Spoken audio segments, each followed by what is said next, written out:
Assalamualaikum warahmatullahi wabarakatuh. Kami dari kelompok 2 akan mempresentasikan terkait protein, struktur, fungsi, dan peran dalam industri. Pertama, saya Anggi Tikula sebagai moderator akan memperkenalkan anggota tim kelompok 2. Pertama, saya sendiri Anggi Tikula. Lalu rekan saya bernama Muhammad Fikran Syahmadani, lalu Irsyad, dan terakhir Nirwana. Untuk materi pertama akan saya jelaskan sendiri. Protein merupakan salah satu komponen makromolekul yang sangat penting dalam kehidupan, baik dalam organisme prokaryotik maupun eukaryotik. Protein berperan dalam hampir semua fungsi tubuh, termasuk dalam metabolisme pertahanan tubuh dan pengaturan berbagai proses biokimia dalam tubuh. Protein juga memiliki potensi ekonomi yang cukup besar di berbagai bidang seperti di industri pangan, farmasi, kosmetik, dan bioteknologi. Protein adalah molekul besar yang terdiri dari rantai panjang asam amino yang terikat dengan ikatan peptida. Struktur protein yang terbentuk sangat menentukan fungsinya dalam sel, baik sebagai enzim, pengangkut, maupun struktur seluler. Setiap protein memiliki urutan asam amino yang sangat spesifik, yang membentuk struktur 3 dimensi yang unik. Urutan asam amino yang membentuk protein disebut dengan sequence atau urutan peptida. Sequence ini sangat penting karena menentukan bentuk akhir protein, yang pada gilirannya menentukan fungsi biologisnya. Selanjutnya, protein memiliki 4 tingkat struktur, yakni primer, sekunder, tersier, dan kuartener. Untuk struktur primer, yakni urutan linear asam amino yang membentuk polipeptida. Lalu untuk yang sekunder, pembentukan struktur lokal dalam protein, seperti helix alfa atau lembaran beta, yang terbentuk dari ikatan hidrogen antara bagian-bagian tertentu dari rantai polipeptida. Untuk struktur tersier mencakup pembentukan bentuk 3 dimensi penuh protein yang memungkinkan protein berfungsi secara efisien. Sementara untuk struktur kuartener, pada struktur ini protein terdiri dari lebih dari satu rantai polipeptida yang bergabung membentuk satu kompleks protein. Selanjutnya, sumber protein. Sumber protein terbagi menjadi 2, protein nabati dan protein hewani. Untuk yang pertama, protein nabati, hampir 70% ketersediaan protein di dunia berasal dari bahan nabati atau hasil tanaman. Biasanya terdapat dalam biji-bijian atau serealia dan kacang-kacangan. Sebagian besar penduduk dunia menggunakan serealia terutama beras, gandum, dan jagung sebagai sumber utama kalori yang ternyata sekaligus juga sebagai sumber protein. Untuk yang kedua, protein hewani. Hasil hewani yang digunakan sebagai sumber protein yakni daging, telur, susu, dan ikan. Protein hewani disebut sebagai protein yang lengkap dan bermutu tinggi sebab memiliki kandungan asam-asam amino esensial yang lengkap susunannya mendekati apa yang diperlukan oleh tubuh manusia. Selanjutnya, macam-macam jenis protein dan turunannya. Protein dapat dibedakan berdasarkan fungsinya dalam tubuh manusia menjadi beberapa kategori utama. Klasifikasi yang umum adalah pemisahan protein, yakni protein globular dan protein fibrilar. Seperti yang terlihat dalam PowerPoint, protein globular adalah protein yang memiliki bentuk bola dan larut dalam air, serta memiliki fungsi yang beragam, seperti enzim, hormon, dan antibodi. Untuk contohnya, misalnya hemoglobin, memiliki fungsi mengangkut oksigen dalam aliran darah, dan insulin yang mengatur kadar glukosa dalam darah. Lalu selanjutnya untuk protein fibrilar. Protein ini memiliki struktur yang lebih panjang dan ramping, serta cenderung tidak larut dalam air. Protein fibrilar berfungsi sebagai komponen struktural dalam tubuh yang memberikan dukungan mekanik pada jaringan tubuh. Contohnya, kolagen. Kolagen memberikan kekuatan pada jaringan ikat. Lalu keratin. Keratin yang biasa ditemukan pada rambut, kuku, dan kulit.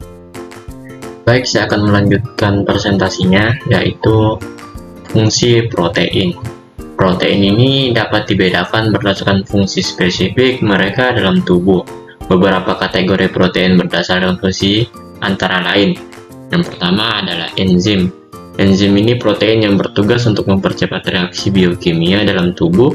Contohnya yaitu enzim termasuk amilase yang memecah pati dan lipase yang memecah lemak.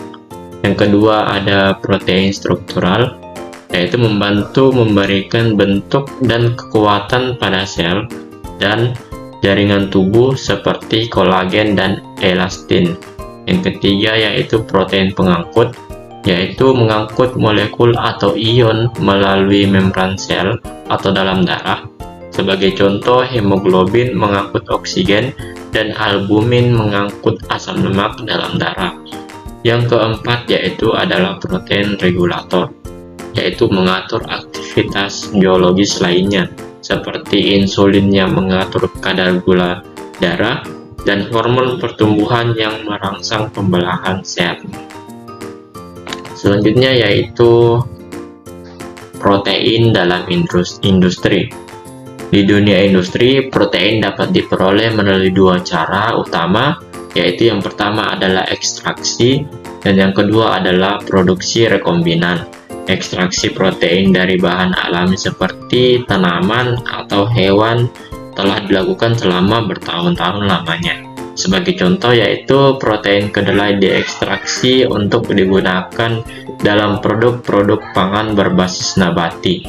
Sementara itu, teknik produksi rekombinan melibatkan teknik rekayasa genetika untuk menghasilkan protein dalam jumlah besar dengan menggunakan mikroorganisme yang dimodifikasi.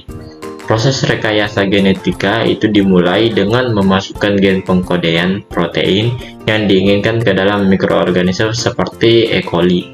Mikroorganisme ini kemudian mengubah bahan baku seperti glukosa atau asam amino menjadi protein yang diinginkan. Teknik ini telah berhasil memproduksi berbagai protein terapeutik dan industri seperti insulin, hormon pertumbuhan, antibodi, dan enzim terapeutik yang digunakan dalam pengobatan berbagai penyakit. Selanjutnya saya berikan ke teman kelompok saya. Terima kasih. Baik, saya akan melanjutkan presentasi yang dimana saya akan menjelaskan mengenai pemanfaatan protein di berbagai bidang dan aplikasi industri. Protein ini memiliki banyak aplikasi di berbagai sektor industri. Yang pertama ada di sektor industri pangan, yang dimana protein digunakan untuk menciptakan produk berbasis nabati yang lebih ramah lingkungan dan bergizi.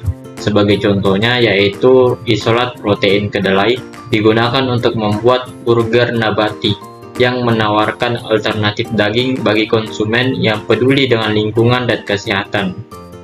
Yang kedua atau yang ke-B yaitu ada farmasi, yang dimana pada industri farmasi protein rekombinan digunakan dalam pembuatan insulin untuk penderita diabetes.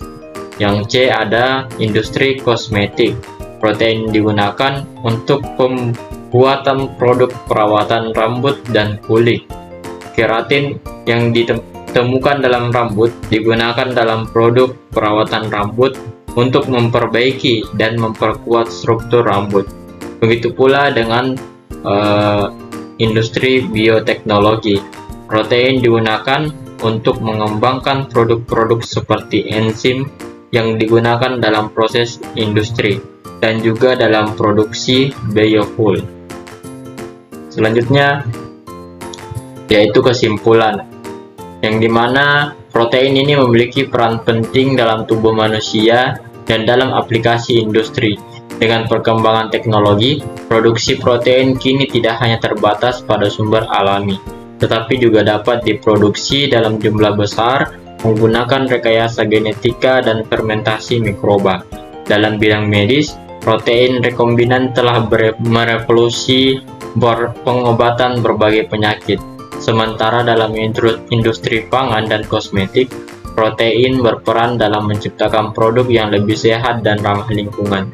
Ke depan, penelitian lebih lanjut tentang protein akan membuka lebih banyak peluang dan aplikasi baru di berbagai sektor industri.